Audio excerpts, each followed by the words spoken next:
നവകേരള bus വീണ്ടും നിരത്തിലേക്ക്. കോഴിക്കോട് ബംഗളൂരു റൂട്ടിൽ bus service പുനരാരംഭിക്കും. എസ്കലേറ്റർ ഒഴിവാക്കി രൂപമാറ്റം വരുത്തിയാണ് ബംഗളൂരുവിൽ നിന്ന് ബസ് കോഴിക്കോട്ട് എത്തിച്ചത്. രമ്യ ദാസുണ്ട്. രമ്യ, വിവരങ്ങൾ. മെയ് മാസത്തിലായിരുന്നു, മെയ് 6-ാം തീയതി ആയിരുന്നു നവകേരള ഈ ബസ് KSRTC ബസ്സായി സർവീസ് തുടങ്ങിയിട്ടുണ്ടായിരുന്നത്. എന്നാൽ ഈ മെയ് മാസത്തിൽ ഈ ബസ് സർവീസ് തുടങ്ങിയതിനു ശേഷം കൂടുതൽ ആൾക്കാരെ കിട്ടാതെ നഷ്ടത്തിലായതോടുകൂടി ഈ ബസ് സർവീസ് നിർത്തിവെക്കുകയായിരുന്നു. ചൊവ്വ, ബുധൻ എന്നീ ദിവസങ്ങളിലായിരുന്നു സർവീസ് നടത്തിയിരുന്നത്. അതായത് കോഴിക്കോട്ട് നിന്നും ബാംഗ്ലൂരിലേക്കായിരുന്നു സർവീസ് ഉണ്ടായിരുന്നത്.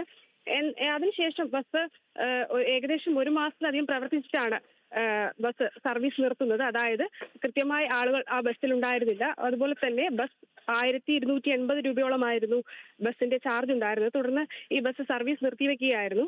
അതിനുശേഷം വീണ്ടുമാണ് ഇപ്പോൾ ഈ ബസ് രൂപമാറ്റം വരുത്തി സർവീസ് പുനരാരംഭിക്കുന്നത്.